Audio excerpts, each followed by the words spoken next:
terms of the specific mandate for this particular session, I put together a quick presentation, and I'm going to just talk through it. How do we do it? It's really the answer that we're looking for. It's not what are the questions. We know the questions. How do we answer these questions from a practical point of view? I think we've sort of seen home ownership as just something that we speak about and we have conferences about them. But when you feel the real impact that it has on people's life, you can understand why it's so important to address it.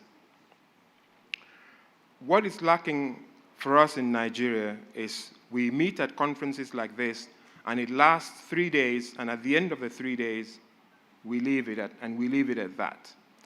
In my intervention earlier, I alluded to a simple intervention of simply taking what is readily available and turning it into a product that is now commonly in use. And so what we need to do is to bring together all of the different facets in that housing value chain together under an umbrella that can make things move forward more quickly. And that, in my view, is to have a Nigeria Housing Commission. How do we get sustainable, affordable home ownership to become a reality for Nigerians?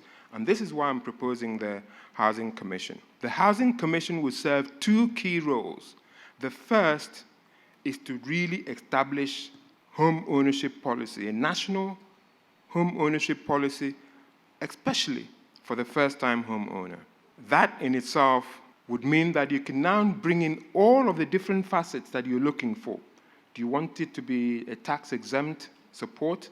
Do you want it to be from the social side of it? Do you want it to be a market intervention? All of the things we've been listening to, you bring it under that umbrella within that Housing Commission.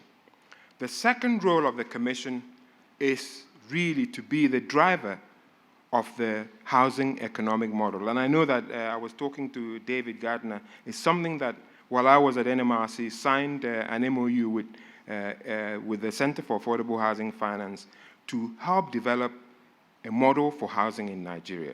See, when we speak about housing in Nigeria, we don't have a premise on which to really test anything. We speak in silos. You take a small segment and you look at it, and tomorrow you take another segment. It doesn't connect. There's so much discontinuities in the systems that we're using, in the structures we're using to define the problem. And so it's no wonder we're not addressing the problem. What we need to do is for each of those compartments to link them together, and that's what the economic model would do. So with those 2 things and a body to drive it, then you have a basis to deliver the jobs.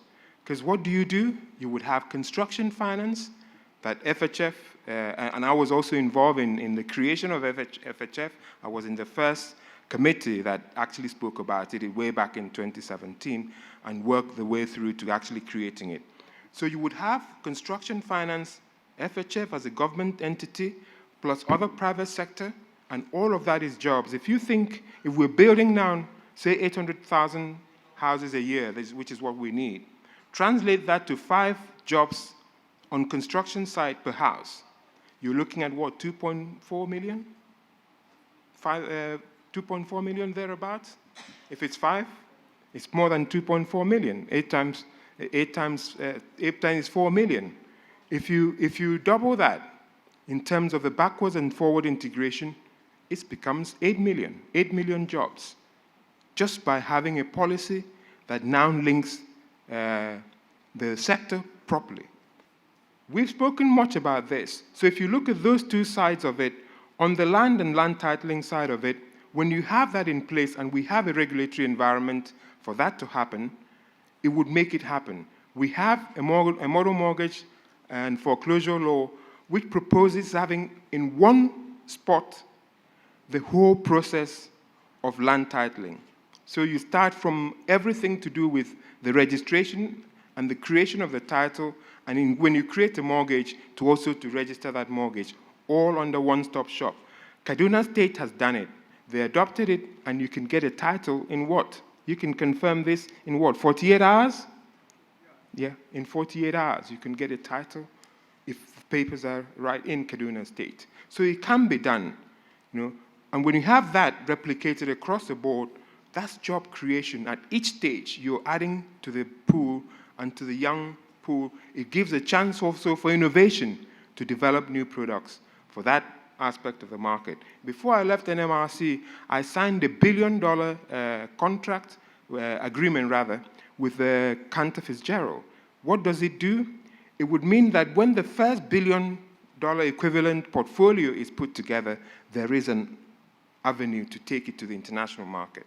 So if these things are done, and they're being done, and they're put together under the umbrella of a housing commission that looks at the policy, drives that policy, and also post the implementation of policy becomes the evaluation mechanism for monitoring and evaluating that policy going forward, then we have the premise for this job creation that is sustainable in the marketplace. So a housing commission that has a policy with sustainable economic model gives us sustainable, affordable home ownership in the country. All this takes is just a pronouncement of the president, and it can be implemented the next day. That's all that it takes. I'm proposing that it be pronounced, and secondly, I'm even proposing that it have a 12 membership in the commission. I think the time has come for us not to just speak at the end of this conference and walk away, but to put action into our words. And what of my contribution would be that that action be that we propose when we go out to engage, we propose the creation of a commission that would drive housing going forward. And then the role that others would play is to continue to play their specific role, whether you're a developer, you continue to develop, but now you know there's a better framework and a better environment on which to develop, and there are better policies for dealing with your off-takers. You know that there is an economic model on which you can make your projections, and also you know that there will be a basis for investors who come in to be able to evaluate the risk of the environment going forward. And when we have a clear basis on which people can understand we have clearly defined policy, not only that do we have them, we have a mechanism for really driving that policy going forward. We have a model that defines the economic landscape for housing, and we have a basis for monitoring and evaluating going forward. Then all of the institutions whose role it is to collect data, we do not understand the value of data in our own environment here. And so 2 years ago, we launched the housing market portal for the NMRC, and the fundamental basis for that was to build a database. And RADAN and the CBN were part of that. I understand 2 months ago there was yet another launch of that. We need to move from having created something, we must make it work. We cannot keep recreating and recreating the same thing without making it work. And so when we see data as something that also can attract income for us and not an expenditure, we know that we can have a lot of people investing in subscribing to the database if you do and manage it well. Then we would begin to create an environment where we're creating jobs for so many more people. And so the impact of this policy environment that I'm proposing and the impact of this commission will be jobs, jobs, jobs, and jobs. More and more jobs for the young people. Thank you.